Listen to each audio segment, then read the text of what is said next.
मन करे सो प्राण दे और मन करे सो प्राण ले, वही तो एक सर्वशक्तिमान है। कौरवों की भीड़ हो या पांडवों की नीड़ हो, जो लड़ सका है वही तो महान है। जिनको भी अपनी ताकत का एहसास है वो किसी दूसरों के ताकत पर कभी नहीं जीते। किसी भी युद्ध में अगर आप हारेंगे तो उसकी दो वजह होगी। एक, आपने उस युद्ध का कोई प्लान नहीं बनाया, ना तो आपने प्लान बनाया और ना ही आपने अपनी प्राथमिकताओं को सेट किया।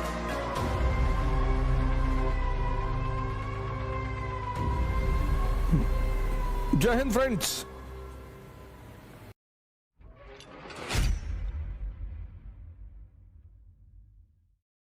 किसी भी युद्ध में अगर आप हारेंगे तो उसकी दो वजह होगी। एक, आपने उस युद्ध का कोई प्लान नहीं बनाया, ना तो आपने प्लान बनाया और ना ही आपने अपनी प्राथमिकताओं को सेट किया। प्रिपरेशन जो है, तैयारी, वो दो चीजों पर निर्भर करती है, एक योजना पर और एक प्राथमिकता। इसके बिना विजय संभव है ही नहीं, है ही नहीं।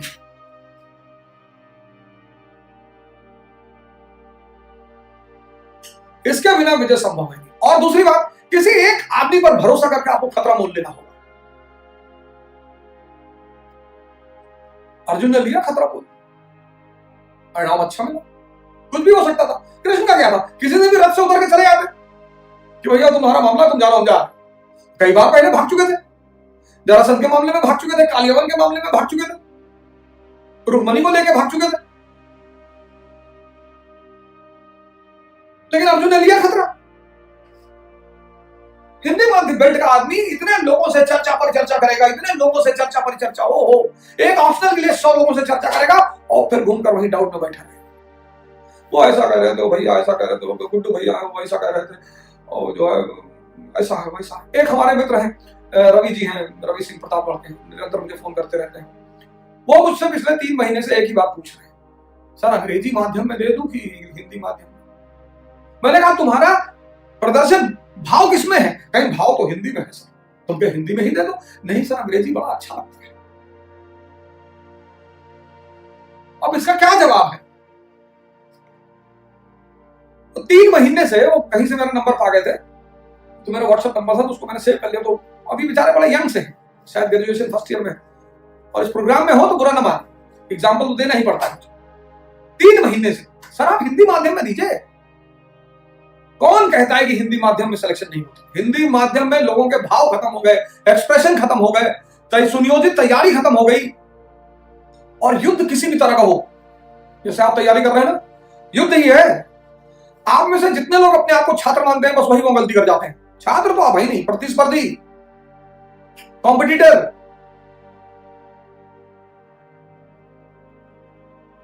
सर शब्द का बड़ा फर्क पड़ता है। छात्र आप तभी तक हैं जब तक आप कॉलेज में हैं, आप यूनिवर्सिटी में हैं, तब तक आप छात्र हैं। कॉम्पिटिटर हैं। और कॉम्पिटिटर की डिसिप्लिन अलग है, छात्र की डिसिप्लिन अलग है। तो वो मिलता जुलता है, लेकिन दोनों की डिसिप्लिन में बड़ा फर्क है। अब अर्जुन अगर कॉलेज में है तो द्रोणाचार्य को कुछ नहीं कह सकते, वहां की डिसिप्लिन अलग है। लेकिन चूंकि द्रोणाचार्य अर्जुन के साथ आईएएस दे रहे हैं, तो द्रोणाचार्य अर्जुन के कॉम्पिटिटर हैं। वहां अर्जुन को द्रोणाचार्य को रिप्लेस करना है किसी भी कीमत पे, नहीं तो अर्जुन मारा जाएगा।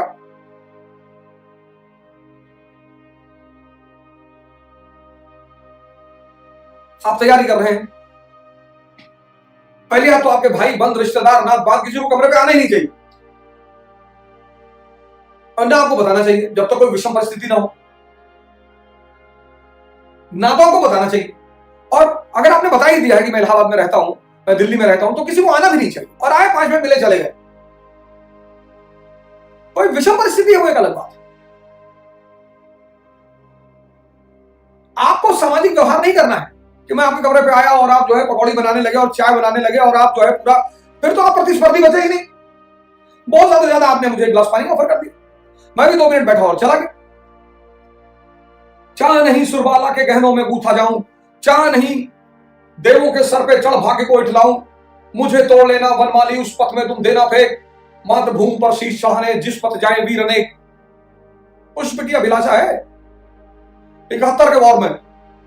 तो ये कविता लिखी इसलिए गई सिपाहियों और आम जनमानस को उन्मादित करने के लिए कि जब फूल एक ऐसी अभिलाषा रख सकता है, चाह नहीं देवों के सर पर चढ़ भाग्य को इठलाऊं, कि मेरी इच्छा नहीं है कि मैं किसी भगवान के सर पर रखकर अपने भाग्य पर इठलाऊं, मुझे तोड़ लेना वनमाली उस पथ में तुम देना फेंक। पथ में, रास्ते में, मातृभूमि पर शीश चढ़ाने जिस पथ जाए वीर ने, कि मैं पैरों के नीचे आऊं।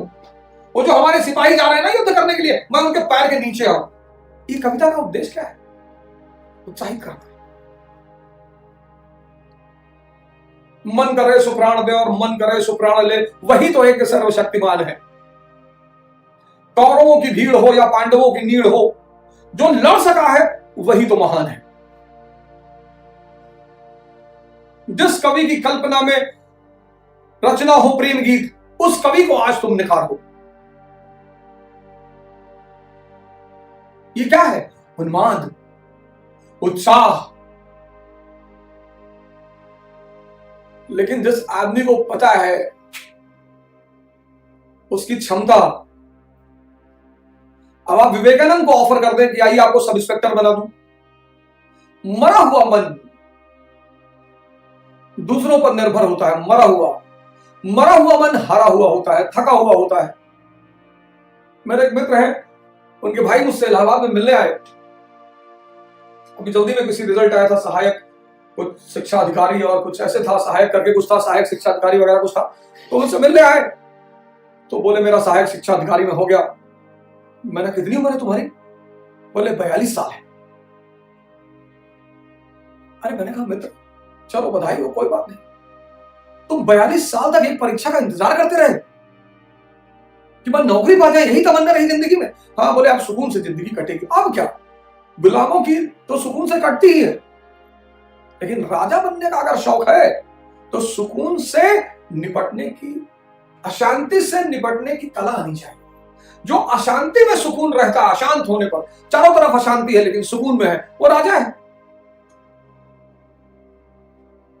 और राजा का मतलब क्या? चारों तरफ अशांति, आग लगी हुई है, लेकिन आप सुकून में है, कोई बात नहीं, समझ लेंगे। जिनको भी अपनी ताकत का एहसास है वो किसी दूसरों के ताकत पर कभी नहीं जीते।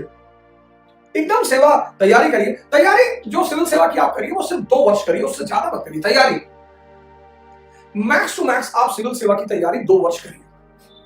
मैंने कहा ना 2 साल से ज्यादा। तैयारी एक बार हो गई, एक बार स्विमिंग सीख गए, अब जिंदगी भर उसमें क्या करोगे? प्रैक्टिस करो। शाम को 1 घंटा निकालो, प्रैक्टिस कर लो जाकर गंगा जी में, यमुना जी में। कि डेली दिन भर कमरे में बैठे हो कि प्रैक्टिस करेंगे? ये हमारे युवा भाई बंद 5-5, 10-10 साल से इलाहाबाद में बैठे हुए, 5-5, 10-10 साल से मुखर। नहीं, ऐसा मत करिए। आप 2 साल तैयारी में दीजिए। जब सब कुछ आपका तैयार हो गया और मान लीजिए खुदा न खास्ता पहले अटेम्प्ट में सिलेक्शन नहीं हुआ, तो आप अपना कुछ काम शुरू करिए। किसी भी काम के स्टैब्लिश करने में 5 साल मिनिमम समय लगता है। 40 में शुरू करेंगे, 30 में शुरू करेंगे, 35 में शुरू करेंगे, बड़ी चुनौतियां आ जाएंगी आपके सामने, बहुत मुश्किल हो जाएगा, जिंदगी एकदम निराशा में चली जाएगी। तैयारी मैक्स टू मैक्स 2 साल बस। लेकिन उस 2 साल में फिर बीच में कुछ मत करिए, फिर पूरी दुनिया छोड़ दिए, सन्यासी हो जाइए एकदम से।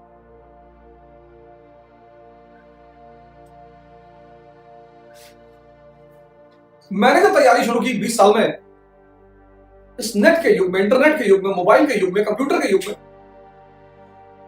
तो मैं कोचिंग कर रहा था दिल्ली में। तो मेरे एक सीनियर थे, उन्होंने मुझसे कहा कि अच्छा।